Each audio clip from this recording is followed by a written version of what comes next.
Hola a todos, ¿cómo les va? Bienvenidos al curso de posgrado de envejecimiento saludable, de nutrición y sarcopenia en personas mayores. Mi nombre es Laura Corval, soy licenciada en nutrición y el tema que hoy aquí nos reúne es para hablar un poco sobre el tratamiento nutricional en la persona mayor. Bueno, ¿qué es el envejecimiento? A partir de que todos los seres vivos nacemos, empezamos a sufrir una serie de cambios, modificaciones morfológicas, fisiológicas, bioquímicas, etcétera, que todo esto se va dando consecutivamente por la acción del tiempo sobre todos los seres vivos. En esta etapa de persona mayor, obviamente ya no nos da el tiempo para hacer una prevención a largo plazo, pero con lo que nos encontramos podemos sí mantener el estado general de las personas, y el nutricional es el que nos compete en este caso. Vamos a tratar de llevarlo en concordancia a una correcta atención sanitaria y también a... ¿Por qué es importante evaluar a la persona mayor? Por varias razones, pero podemos decir que para realizar acciones que promuevan una alimentación saludable, que esto va a abarcar desde los macronutrientes, la hidratación, los micronutrientes. ¿Por qué? Porque hay un gran aumento de expectativa de vida en este grupo etario y está estimado que para el año 2030 los mayores de 65 años van a ser entre un 20 y un 30% de la población. Bueno, vamos a poder clasificar a las personas mayores en tres grupos, dado que obviamente no es lo mismo una persona de 65 años que tal vez una persona que tiene 95. Tienen diferentes características, desde la independencia a la fragilidad, desde se observa la invalidez funcional en algunos, como en otros tal vez gozan un buen estado de salud. Entonces tenemos estos tres diferenciaciones. Anteriormente dijimos de la importancia de evaluar a las personas mayores para promover acciones de alimentación saludable. ¿Por qué? Porque la prevalencia de desnutrición en América Latina para las personas mayores que viven en comunidad va a variar entre el 4,6% a un 18%. Y fíjense que cuando la persona mayor está hospitalizada, esta desnutrición puede ascender, trepar a más del 50%. ¿A qué debemos prestar atención? A estos cambios que se van dando en el envejecimiento e interfieren en la obtención de alimentos por parte de estas personas, dificultades cognitivas, problemas económicos o falta de una red de apoyo social, desde que vive solo o que vive solo y no tiene tal vez familia, vecinos o alguien que le haga las compras, que lo acompañe o que le pueda ayudar económicamente. Y todo esto va en detrimento de su salud alimenticia. Bueno, ¿y cuáles son las consecuencias? ¿Qué es lo que nos podemos encontrar cuando una persona mayor está desnutrida? Bueno, una declinación funcional. Obviamente va a haber una disminución de masa ósea y muscular. La masa muscular ya va a haber una declinación, una sarcopenia per se por este grupo etario. Imaginen si se presenta la desnutrición. Disfunción del sistema inmune, en el caso de las personas mayores hospitalizadas, va a haber alta tasa de hospitalización, readmisión y también retraso en las recuperaciones posquirúrgicas. Y obviamente va a estar incrementado el riesgo de mortalidad. Los cambios que van sufriendo las personas mayores la hacen proclives también a la desnutrición. Fijémonos en el centro lo que es el acto de comer. Empiezan a veces en estos cambios que van teniendo las personas, puede haber un retraso en el inicio de tragar, va a haber una peristalsis enlentecida, hay un mayor índice de reflujo gastroesofágico, y acá van a coexistir todas estas patologías que afectan también a la deglución. Ahora bien, ¿cuáles van a ser mis objetivos a la hora de valorar el estado nutricional de una persona mayor? Bueno, vamos a determinar situaciones de riesgo, diagnosticar el estado de desnutrición, si es que está presente, o puede ser de curso subclínico, a veces pasa inadvertido, identificar las causas de los posibles déficits nutricionales y también cuantificar qué consecuencias va a traer eso, ¿sí? Cuando hablamos de déficits nutricionales, no hablamos solamente del déficit calórico proteico, sino también los déficits que puede llevar de micronutrientes como podría ser hierro, calcio, fósforo, etcétera. Y también vamos a tratar, una vez que hacemos esta valoración del estado nutricional y tenemos el resultado, bueno, evaluar qué efectividad van a tener las intervenciones que yo voy a llevar a cabo para poder o mantener ese estado nutricional o revertir si hubiera desnutrición. Bueno, como verán acá, tenemos varios ítems como para poder hacer una anamnesis alimentaria del paciente, para ver también, bueno, si tiene alguna intolerancia digestiva, bueno, la valoración de la independencia, si puede cocinar, si no le pueden cocinar, cómo puede adquirir los alimentos, si se los tienen que comprar. Obviamente, bueno, cuál es su situación económica, si hubiera enfermedades crónicas, bueno, qué medicación, gustos y hábitos alimentarios, etcétera. Con respecto a una evaluación antropométrica, bueno, acá se presentan a veces inconvenientes porque va habiendo cambios involutivos, sobre todo alteraciones osteoarticulares. A veces tenemos estados de postración parcial o total y eso tal vez dificulta hacer una buena evaluación a la hora de decir, bueno, peso y talla. Pero lo que más debemos documentar son las pérdidas de pesos involuntarias, sobre todo si son mayores al 10% en los últimos 6 meses. Y esto es el factor principal que sugiere una intervención nutricional ya. Esto viene siempre acompañado de la pérdida de apetito y disminución de la ingesta. Muchos pacientes no lo pueden estimar ellos, tal vez su familiar sí, pero bueno, a veces uno puede preguntar también de antes qué peso tenía o si empieza a notar que la ropa le queda más floja. Bueno, a la hora de hacer un screening para ver qué paciente está con riesgo nutricional o no, tenemos diferentes métodos de screening o instrumentos de tamizaje. Algunos se usan más para hospitalizados, otros se usan tal vez para institucionalizados, otros se usan para pacientes solamente que son ambulatorios. Tenemos el Mini Nutritional Assessment, el MNA, el Determine Checklist, la valoración global subjetiva y el MUST, que es el Malnutrition Universal Screening Tool. Cualquiera de ellos se pueden usar dependiendo si es institucionalizado o no el paciente. Si bien en pacientes que son institucionalizados u hospitalizados es común hacerles algún tipo de checklist para determinar o no malnutrición, debemos tener en cuenta que también en la persona mayor de la comunidad que asiste al consultorio se le debe hacer el screening nutricional, porque también ahí podemos detectar malnutrición o desnutrición. El MNA para personas mayores de 65 años es uno de los más utilizados para la detección del riesgo en las personas mayores. Es útil para detectar riesgos de desnutrición, para planificar qué intervenciones vamos a hacer y está validado, lo bueno es que está validado en diferentes niveles de atención, sea domicilio, sea residencia, sean hospitales. Va a predecir mortalidad y complicaciones de las personas mayores. Bueno, aquí tenemos el MNA. Consta de dos fases. La primera, que es la que se ve ahí arriba a la izquierda, sombreada, es la fase 1 y es un cribado que tiene 6 ítems, que va a medir parámetros dietéticos, por ejemplo, si ha perdido el apetito, si ha comido menos, si tiene falta de apetito. También tiene antropométricos y de evaluación global. Acá, en esta primera fase, si nos da entre 12 o más puntos, podemos decir que es un paciente que tiene un buen estado nutricional.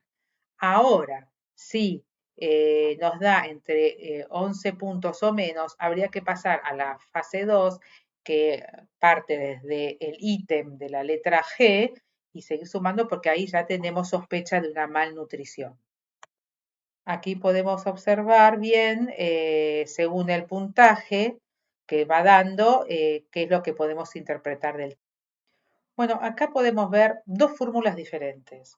Una que nos va a estimar el porcentaje de pérdida de peso, la cantidad y según el tiempo, y nos va a dar la gravedad de la misma. Y la otra que nos va a dar el porcentaje de pérdida de peso y nos va a estratificar al paciente si tiene una desnutrición, si está normal en su peso, si tiene una desnutrición leve, moderada o severa.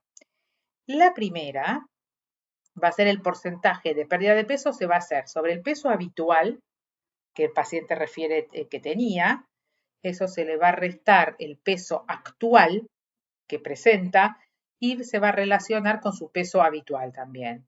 Entonces, por 100. Entonces nos va a dar un número y ese número lo vamos a poder ver, bueno, cuál fue el porcentaje de pérdidas. En una semana, por ejemplo, una persona pierde entre el 1 o el 2% de su peso, bueno, tuvo una pérdida significativa. Pero si es mayor al 2% es severa. Y bueno, así lo podemos ir colocando a través del tiempo. La otra, la de abajo, es un porcentaje sobre el peso habitual, la pérdida de peso habitual. Entonces también va a ser la relación que hay entre el peso que hoy tiene el paciente sobre su peso habitual y se va a multiplicar por 100. Esto nos va a dar un porcentaje. Donde este porcentaje se ubique, podemos decir que si, por ejemplo, si es entre el 96 al 109%, bueno, nuestro paciente está con un peso normal. Pero si, por ejemplo, se ubicara en un 78%, por así decirlo, podemos inferir que tiene una desnutrición moderada. Con esto nosotros vamos a poder encarar nuestras acciones. Acá tenemos otro método, el Determine Checklist, que eso es un método que es de autoevaluación. Y lo que tiene de bueno este también que es para detectar riesgo de malnutrición en personas mayores que están sanas y no están institucionalizadas. O sea, este está validado para la persona que llega al consultorio. Como verán, son una serie de preguntas, tiene que responder por sí o por no.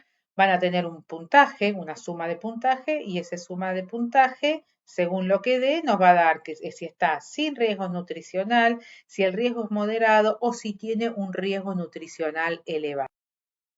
Bueno, acá podemos observar un dinamómetro de mano y lo que hace mide la fuerza de la presión manual y lo podemos usar como un marcador del estado nutricional, de la sarcopenia y de la fragilidad en las personas mayores.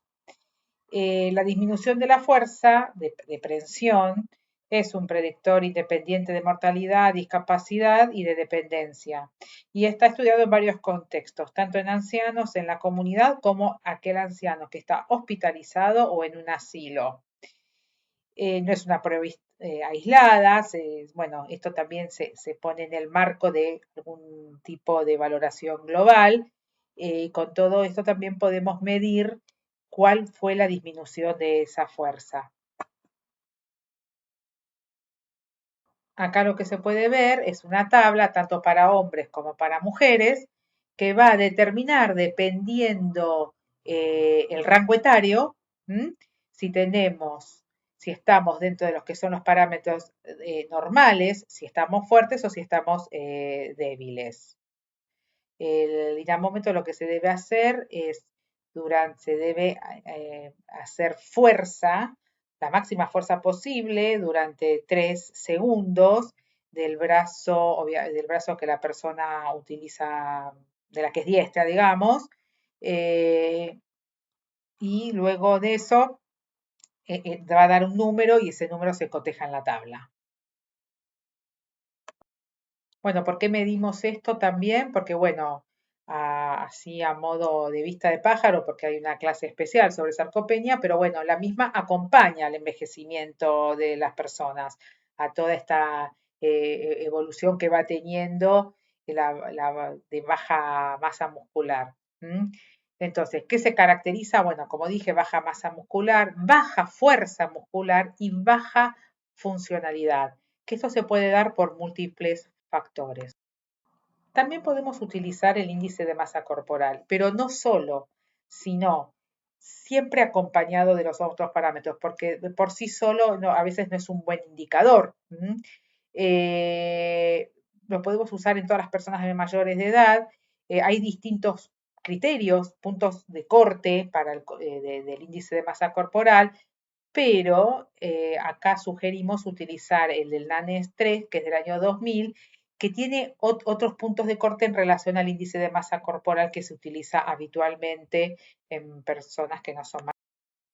Recordando que el índice de masa corporal es la relación que existe entre el peso y la talla al cuadrado en metros de una persona, las personas mayores están corridos estos números y fíjense que si vamos a tener, por ejemplo, un índice de masa corporal entre 23,1 y 27,9, para personas mayores es un peso normal. Sin embargo, en personas menores de 65 años, el rango de normalidad va desde 18,5 a 24,9. Esto lo aclaro a colación de que ahora más adelante vamos a ver un ejemplo de cómo quedaría en una persona mayor si utilizamos el índice de masa corporal tradicional. Fíjense, por ejemplo, una misma mujer a lo largo de los años. Supongamos que esta mujer mantiene su peso durante toda su vida. A los 25 años, ella mide 1,69 m y bueno, y pesa 65 kilos. Le da un índice de masa corporal de 22,75. Al ser menor de 65, podemos decir que es normal.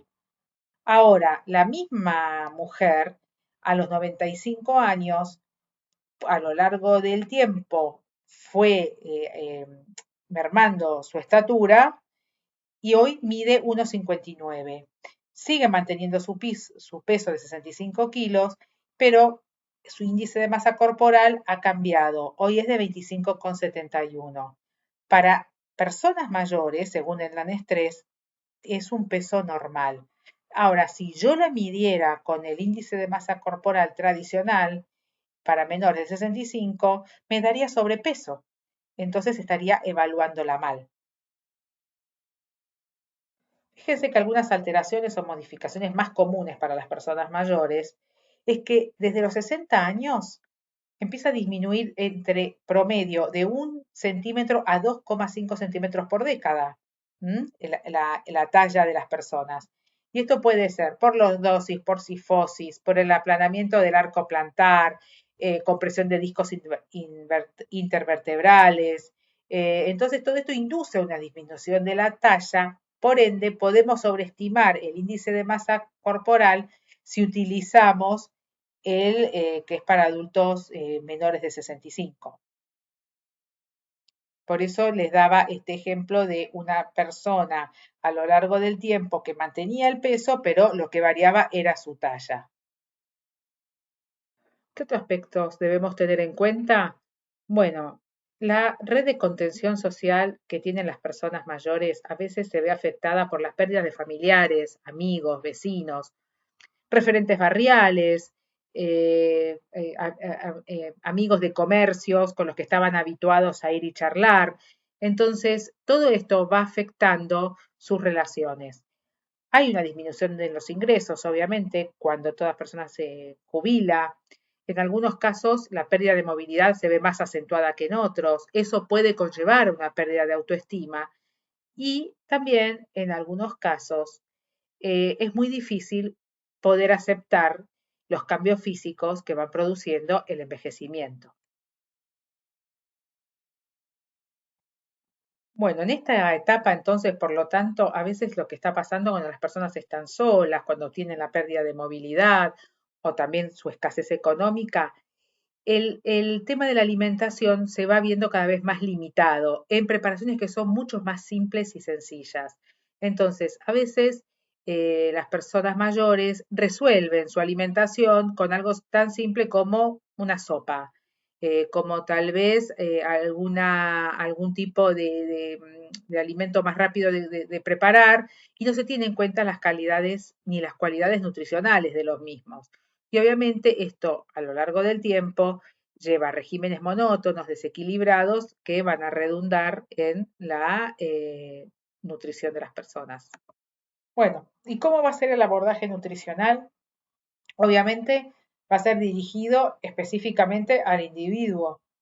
O sea, una vez que nosotros podemos determinar si el estado nutricional es normal o si hay una desnutrición, vamos a ver también qué parámetros tenemos biológicos y funcionales, qué tipo de actividad física, si lo hubiere, hay. Y bueno, y con todo eso vamos a poder determinar el valor calórico que necesita, cuál es su requerimiento, cuáles son, según tablas, los requerimientos de los micronutrientes y también ver si hay presencia o no de patologías asociadas. En cuanto a las recomendaciones nutricionales para estimar energía, o sea, el valor calórico total que necesita tanto una población, como puede ser persona mayor institucionalizada en un geriátrico, como en forma individual, el paciente que viene a la consulta, podemos utilizar fórmulas tanto de IOMNAS, FAOMS de 1985-2001. Obviamente los requerimientos calóricos no son los mismos de cuando una persona tal vez es más joven y tiene más actividad, pero así y todo, no se van a aconsejar planes con menos de 1.600 a 1.800 kilocalorías. Y esto se hace así porque si no, se vamos asociados con planes alimentarios carentes de micronutrientes, de vitaminas, de minerales como el calcio y el hierro. Acá podemos ver lo que nos dice la guía práctica ESPEN del 2022 para las personas mayores sobre el tema de las calorías. Como les dije, podemos hacer así rápidamente como una recomendación, 30 kilocalorías por kilo de peso actual por día. Es un grado de recomendación B, es bastante fuerte. En cuanto a la recomendación proteica, lo va a dividir en varias partes, va a depender del estado, digamos, nutricional de la persona. En general es un gramo, el promedio es un gramo de proteínas por kilo de peso al día. Esto puede ir entre 1 gramo y puede oscilar a 1,2 gramos en personas sanas. Ahora, la persona mayor con alguna enfermedad aguda o crónica, el requerimiento proteico ya se eleva desde 1,2 a 1,5 gramos por kilo de peso diarios y hasta 2 gramos si presentara algún tipo de enfermedad grave. Entonces, para resumir, en cuanto a los macronutrientes, dijimos, en personas sanas, las proteínas pueden ser entre 1 a 1,2 gramos por kilo de peso actual al día. Las grasas siempre vamos a tratar de poner entre el 20 al 30% del requerimiento energético diario y los hidratos de carbono oscilarán entre el 50 o el 60% del requerimiento energético.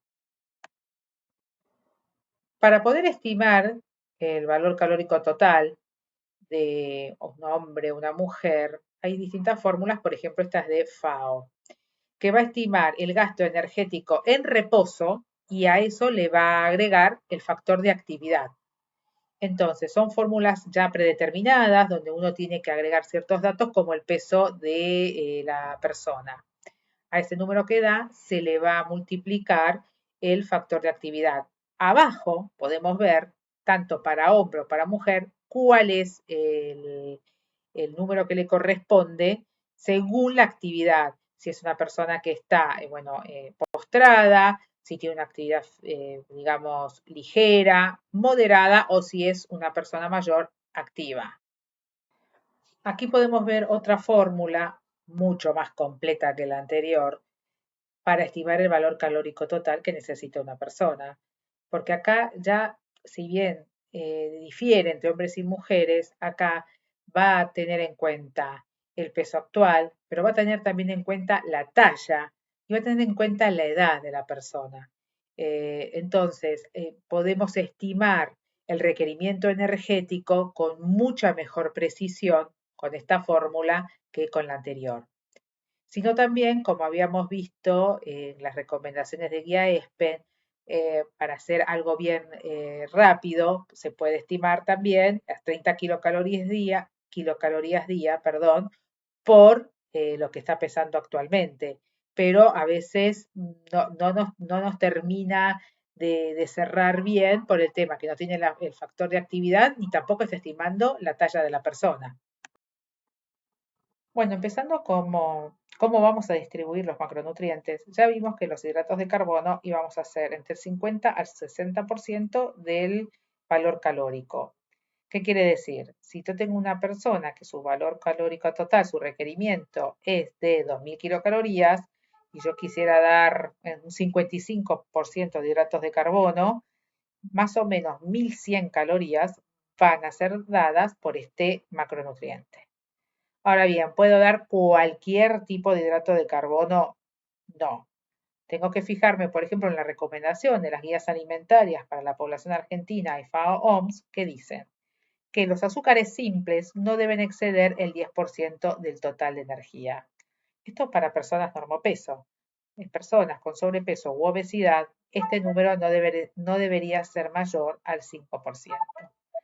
¿Qué son los azúcares simples? Son todos estos tipos de carbohidratos de estructura muy simple, monosacáridos, disacáridos, como la sacarosa, que es el azúcar de mesa, la fructosa, el jarabe de maíz de alta fructosa, la glucosa, que se encuentra mucho en alimentos industrializados, en golosinas y en productos de panadería. Entonces, eso habría que limitarlo. Ahora, ¿cómo completamos el requerimiento? Bueno, con todos estos carbohidratos llamados complejos, que son los que tienen más almidón, proveniente de lo que son cereales, eh, todo lo que puedan hacer el arroz, fideos, harinas, entonces que van a llevar más tiempo de digestión intestinal y va a hacer que esta glucosa sea de una absorción más lenta y vamos así a evitar fluctuaciones en la glucemia postprandial. Ahora que están muy en boga planes alimentarios muy restrictivos en cuanto a este grupo de macronutrientes, debemos tener en cuenta que no debemos dar menos de 130 gramos diarios para evitar la cetosis. En cuanto a la recomendación de fibra, es de 21 gramos para la mujer y 30 gramos al día para el hombre. ¿Cómo los podemos incorporar? Más allá del consumo que debe ser de frutas y verduras, tratar que todos los que nosotros decimos los carbohidratos complejos, los que son cereales, lo que es y legumbres, tratar de que sean integrales para poder así tener mayor cantidad de fibra. Obviamente esto se tiene que ir incorporando de a poco, porque si no hay costumbre, tal vez no haya una buena tolerancia a los mismos. Esto puede evitarse la mala tolerancia si la fibra, en vez de presentarla cruda, por ejemplo, no sé, ensaladas o frutas crudas, se puede tal vez hacer cocido. Tratar de presentar más verduras hechas al vapor, hervidos, al horno, o frutas también en compota o al horno. En cuanto a las proteínas, volviendo a repasar la recomendación de guía CESPEN, que nos decía que para personas sanas deberíamos aportar entre 1 gramo a 1,2 gramos por kilo de peso, personas con enfermedad aguda o enfermedad crónica entre 1,2 y 1,5 y hasta 2 gramos de proteínas por kilo de peso en enfermedades graves, tengamos en cuenta que a la hora de lo que es el total en gramos, no se debería aportar menos de 56 gramos en hombre y no menos de 46 gramos en mujeres. Esto es una recomendación de IOMNAS del 2002. Y tener en cuenta sobre todo que entre el 50% al 60% deben ser de alto valor biológico. ¿Qué quiere decir alto valor biológico? Que sean de origen animal, porque así nos aseguramos un adecuado aporte de calcio, que en este grupo etario es de 1200 miligramos, tanto para hombre como para mujer. El hierro, que también ahora en esta etapa es igual, si bien a mujeres premenopáusicas el requerimiento es más elevado, ya ahora para personas mayores se equipara y también para poder completar vitaminas del complejo B. En cuanto a las grasas, el requerimiento va entre el 20 al 30% del requerimiento energético diario. Tratemos de limitar todo lo que sean saturados, todo lo que vengan de productos de origen animal. Por eso siempre se recomienda tratar de consumir alimentos o lácteos que sean semidescremados o descremados y tratar más de optar por los mono y poliinsaturados, que los vamos a encontrar mucho en lo que son aceites, por ejemplo, los monoinsaturados en el aceite de oliva, palta, frutos secos, y bueno, y los poli también están más presentes, por ejemplo, en el aceite de girasol. Hablando de aceite, el consumo debe ser aproximadamente de 30 centímetros cúbicos en crudo, que equivalen a 2 cucharadas soperas, porque nos van a aportar ácidos grasos esenciales y vitamina E, que es un antioxidante. En cuanto a las ingestas recomendadas de agua, acá podemos usar tanto una como otra. La primera es de la Agencia de Seguridad Alimentaria de la Unión Europea y habla sobre, discrimina entre el agua total y el agua proveniente de bebidas. ¿Qué quiere decir el agua total? Es toda esa agua que es de bebidas más las que nos aportan los alimentos, como por ejemplo si comemos frutas, verduras, tomamos algún tipo de lácteo como leche o yogur. Eh, Fíjense que para hombres se estima hasta 3 litros por día y mujeres 2 litros 200. También otro cálculo que podemos hacer es rápidamente decir, bueno, vamos a dar 1 mililitro de agua por kilocaloría por día. ¿De qué puede ser que venga los líquidos? El agua puede ser proveniente de, bueno, agua propiamente dicha, caldos caseros, no caldos industrializados, caldo de fruta, que es el jugo que queda luego de hacer una compota de manzana, compota de ciruelas, gelatinas o algún tipo de infusión. Y las guías ESPEN hacen otro tipo de recomendación que dicen que para mujeres al menos debería consumir 1,6 litros por día y al hombre le recomienda al menos 2 litros por día. Al menos, bueno, que existe una condición clínica que requiera un enfoque diferente. En cuanto a qué alimentos vamos a elegir para recomendarle al paciente, bueno, todos pueden formar parte de la alimentación, ¿sí?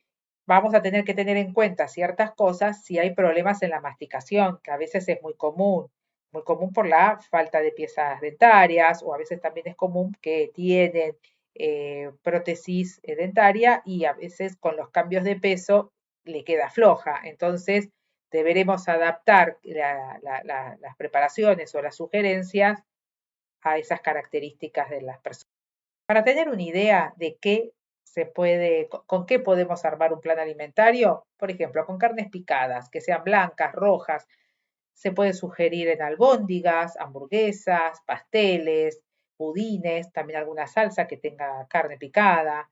Todas las hortalizas pueden estar subdivididas y cocidas, por ejemplo, en puré, soufflé, budines, y esto se puede enriquecer con leche en polvo, con huevo, el huevo siempre bien cocido, queso, que puede ser queso crema, etcétera. Las frutas también las podemos comer así subdivididas y pueden ir ralladas, pueden ir en puré, picadas, cocidas al horno, cocidas en compota, que es por hervor.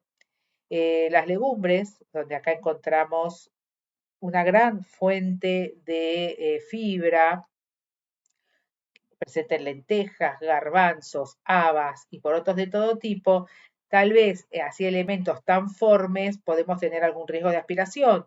Entonces, podemos presentarlas en puré, sopas, budines, guisos, etc. En cuanto a cereales y pastas, podemos utilizar fideos de laminado fino.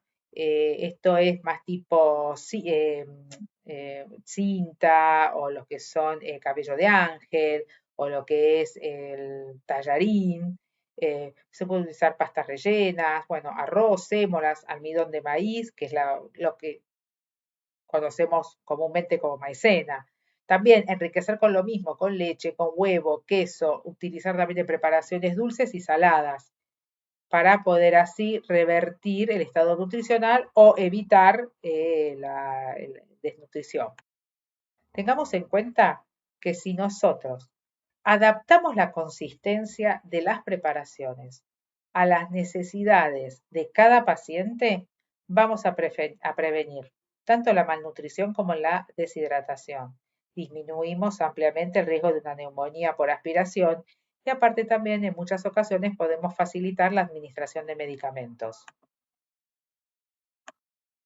Entonces, según la anamnesis que hayamos hecho al paciente con todos los datos que hayamos recabado de sus horarios, sus gustos, sus preferencias, sus posibilidades económicas, al menos planifiquemos 4 comidas diarias: desayuno, almuerzo, merienda y cena. Veremos si necesita no algún tipo de colación, si necesitamos que sea para poder vehiculizar más calorías durante el día. Evitar periodos de ayuno prolongados, tener en cuenta de asegurar el adecuado aporte de proteínas en relación al valor calórico. Si es, por ejemplo, una persona mayor sana, ya dijimos entre 1 a 1,2 gramos por kilo de peso al día.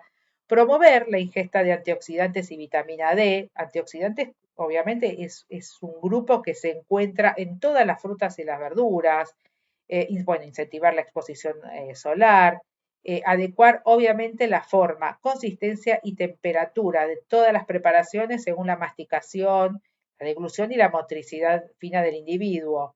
Se puede utilizar todo tipo de variedad de hierbas aromáticas, condimentos y especias a fin de aumentar la percepción del sabor y no se utilice tanto la sal ni alimentos que sean ricos en sodio. Bueno, utilizar formas de cocción variadas y adecuadas, puede ser hervido, vapor, microondas, a la plancha, al horno. Y otra cosa que debemos tener en cuenta, que a veces se pierde de vista, es promover la correcta manipulación de los alimentos para evitar contaminación cruzada y evitar enfermedades transmitidas por alimentos.